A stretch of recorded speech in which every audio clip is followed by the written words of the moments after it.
हमेशा जब मैप देखता हूँ तो मुझे एक चीज़ बहुत ज़्यादा अजीब लगती है जब मैं बांग्लादेश का मैप देखता हूँ। तो मतलब बांग्लादेश का मैप देखने पर मुझे दूर से उसमें एक जैसे माइंड में सेट हो गया है मेरे कि उसमें मुझे बहुत सारी नदियाँ दिखाई देती हैं। तो मेरे माइंड में एक क्वेश्चन आता है कि आखिर इतनी सारी जो नदियाँ हैं तो क्या इनसे सच में बांग्लादेश को कोई फ़ायदा होता है और उसकी इकोनॉमी को कितना ज़्यादा फ़ायदा होता है, कितनी ज़्यादा नुकसान होते हैं। ये क्वेश्चन मेरे माइंड में हमेशा आता था और आज का वीडियो इसी के बारे में है। क्योंकि जाहिर सी बात है, जिस देश में सबसे ज़्यादा नदियाँ हों, जहाँ पर दुनिया का सबसे बड़ा डेल्टा बना हो, जिसकी ज़मीन सबसे ज़्यादा उपजाऊ हो, तो सोचो वहाँ पर कितनी सारी पॉसिबिलिटीज़ हैं और क्या क्या हो सकता है और क्या बांग्लादेश इन सब चीज़ों का फ़ायदा उठा रहा है। तो आज की वीडियो में हम ये सब चीज़ें डिस्कस करने वाले हैं। मैंने जब बांग्लादेश की नदियों के बारे में जानना शुरू किया तो मुझे पता चला कि बांग्लादेश में इतनी नदियां हैं कि वहाँ की गवर्नमेंट के पास ऑफिशियल जानकारी है ही नहीं।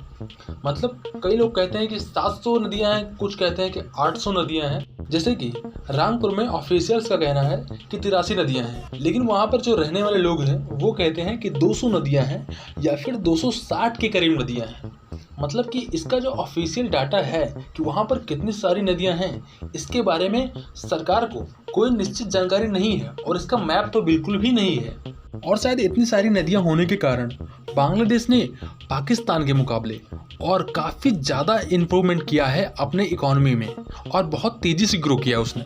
साउथ एशिया में वो सेकेंड लार्जेस्ट इकोनॉमी है। आज उसकी इकोनॉमी है $440 बिलियन की, और जहां पर पाकिस्तान के पास रिजर्व सिर्फ 3 से 4 बिलियन डॉलर के पास है, वहीं पर बांग्लादेश के पास 22 से 20 बिलियन डॉलर है उसके रिजर्व में। लेकिन ये जो नदियां हैं इनका कितना सपोर्ट रहा है बांग्लादेश की इकोनॉमी पर। बांग्लादेश की ज़मीन बहुत ही ज़्यादा उपजाऊ है।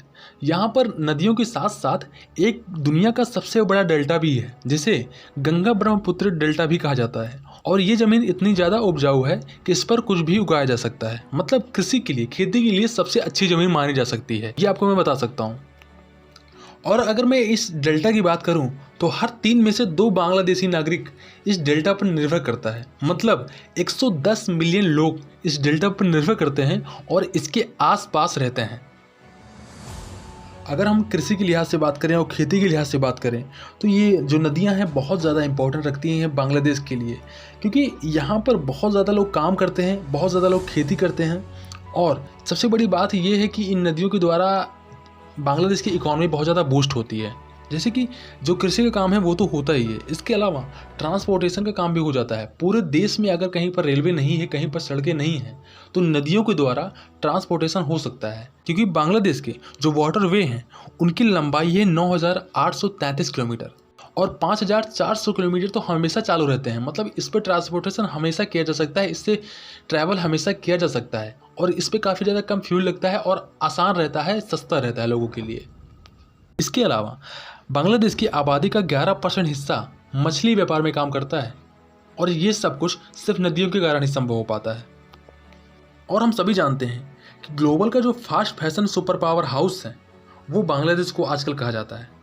और क्योंकि बांग्लादेश बहुत ज़्यादा गारमेंट प्रोड्यूस करता है, गारमेंट्स मटेरियल्स, फैब्रिक्स प्रोड्यूस करता है, और इन सब चीज़ों में जो रॉ मटेरियल्स आते हैं वो एग्रीकल्चर फील्ड से ही आते हैं। जबकि जो इंडस्ट्री लगाई जाती है वो किसी ऐसे इलाके में लगाई जाती है जिससे कि उसका सीवर का जो पानी है वो निकाला जा सके नदियों के सहारे। क्योंकि जो फास्ट इंडस्ट्री होती है उसमें पानी का काफ़ी ज़्यादा वेस्ट होता है और पानी को निकालने के लिए, पानी का यूज़ करने के लिए ज़रूरी है कि पानी का स्रोत वहाँ पर बहुत ज़्यादा हो जहाँ पर ये इंडस्ट्री लगाई जाती है। और बांग्लादेश में नदियों की, पानी की कोई कमी नहीं है और इसीलिए वहाँ पर फास्ट फैशन इंडस्ट्री जो है बहुत तेज़ी से ग्रो कर रही है पिछले कुछ सालों में।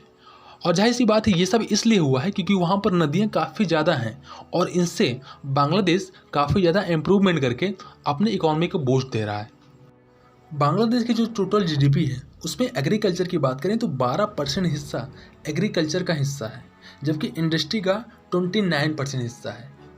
और इंडस्ट्री में भी पानी का बहुत ज़्यादा यूज़ होता है जो कि नदियों से आता है, और एग्रीकल्चर में सिंचाई से लेकर सभी चीज़ों में पानी का यूज़ हो रहा है जो नदियों से आ रहा है। इसके अलावा अगर हम बात करें तो जो वहाँ का लेबर फोर्स है, मतलब वहाँ पर जो लोग काम करते हैं वो एग्रीकल्चर फील्ड में 40% वहाँ की आबादी काम करती है। इसके अलावा बांग्लादेश जितना एक्सपोर्ट करता है हर साल विदेश को, उसमें से 77% हिस्सा वो होता है जो वहाँ पर वो अपने गारमेंट्स बनाते हैं, जो वहाँ पर वो फैब्रिक्स बनाते हैं। और ये सारी चीज़ें किसी न किसी तरीके से रॉ मटेरियल तरीके से देखा जाए, अगर इंडस्ट्रियल वेस्ट के तरीके से देखा जाए तो नदियों से जुड़ी हुई हैं। तो अगर वहाँ पर इतनी सारी नदियाँ हैं तो इसका बहुत ज़्यादा इम्पैक्ट पड़ रहा है वहाँ के लोगों पर, लेकिन इसका बहुत ज़्यादा बुरा इम्पैक्ट भी पड़ रहा है नदियों पर। अगर आपको चैनल अच्छा लगा है तो चैनल को सब्सक्राइब कर सकते हैं, वीडियो अच्छा लगा है वीडियो को लाइक कर सकते हैं, दूसरों को अगर बताना है तो शेयर कर सकते हैं।